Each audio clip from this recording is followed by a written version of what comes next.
গণ অধিকার পরিষদ আজ ভারতীয় দূতাবাস ঘেরাও কর্মসূচি দেয়, যার দরুন ভারতীয় দূতাবাসের সার্বিক নিরাপত্তার জন্য বাংলাদেশ পুলিশ এবং বাংলাদেশ সেনাবাহিনী, র্যাব এবং আনসার কর্তৃক সম্মিলিত অবস্থান করতে দেখছি আমরা। সেনাবাহিনীর ভারী যানসহ তারা অবস্থান করছে এবং বিভিন্ন প্রবেশ মুখে তারা ব্যারিকেড বসিয়েছেন, আমরা দেখতে পাচ্ছি।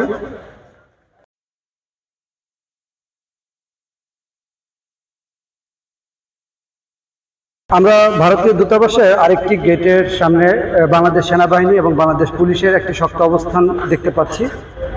মূলত এটা হচ্ছে প্রথম যে গেটটি পূর্ব দিকে, সেই গেটের ফার্স্ট কর্নারটা আমরা দেখতে পাচ্ছি, যে এখানে সেনাবাহিনীর ভারী যানসহ পুলিশের একটি অবস্থান এবং পাশাপাশি বাংলাদেশ নৌবাহিনীরও সদস্যদের আমরা দেখতে পাচ্ছি। তারা যৌথভাবে পুলিশ, সেনাবাহিনী এবং নৌবাহিনী অবস্থানটা হচ্ছে পূর্ব দিকে আমরা দেখতে পাচ্ছি। আমরা ভারতীয় দূতাবাসের আরেকটি গেট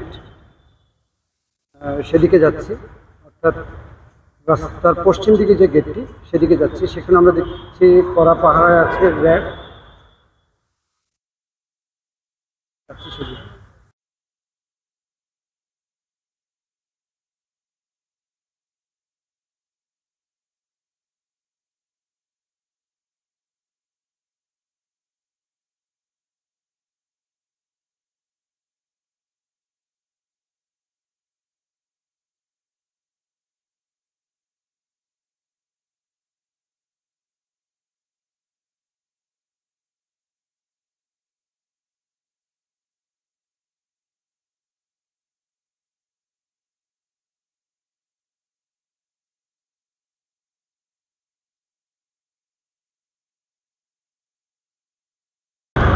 গণ অধিকার পরিষদ কর্তৃক ভারতীয় দূতাবাস ঘেরাও কর্মসূচির অংশ হিসাবে আমরা দেখতে পাচ্ছি ভারতীয় এম্বাসির প্রবেশ মুখ, অর্থাৎ আমেরিকান এম্বাসির সন্নিকটে পুলিশের ব্যাপক উপস্থিতি এবং পুলিশের পাশাপাশি সেনাবাহিনীর ব্যাপক উপস্থিতি আমরা দেখতে পাচ্ছি এবং র্যাব, আনসার, সেনাবাহিনী, পুলিশ সম্মিলিতভাবে এখানে অংশগ্রহণ করেছে, অবস্থান নিয়েছে, যাতে গণ অধিকার পরিষদ বা বিক্ষিপ্ত জনতা কেউ যাতে ভিতরে প্রবেশ করতে না পারে, তাদের অবস্থান, তারা শক্ত একটা অবস্থান নিয়েছে এখানে।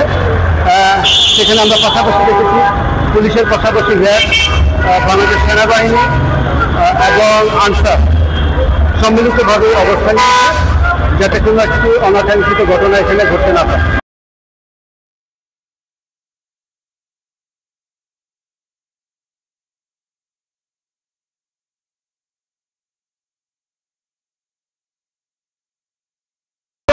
নাম দেয় অথবা আমাদের যদি কোনো কর্মসূচিতে ব্যাঘাত ঘটাতে চায়, তাহলে আমরা ছাত্রগুলো পরবর্তী পদক্ষেপ নেওয়ার জন্য সবসময় প্রস্তুত আছি। আজকে শুধু আমাদের এখানে থাকলেই হবে না, আমাদের নোয়াখালী থেকে এখানে আমাদের সাধারণ ভাই বোন এবং যারাই আছে না কেন, আমাদের এই বন্যার পরিস্থিতিতে কান্না করতেছে, তাদের জন্য আমরা সবাই আজকে আমরা সাধারণ শিক্ষার্থীরা আজকে সকালে আমাদের 12টা টিম গেছে, আমরা আবার রাতে আরো 12টা টিম যাবো, আমরা তাদের উদ্ধার করার জন্য এগিয়ে আসবো ইনশাআল্লাহ।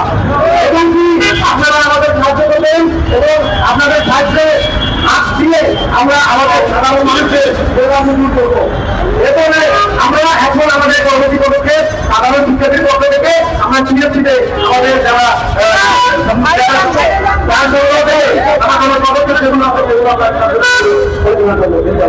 ধন্যবাদ। আমাদের কর্মসূচি আসছে এখন।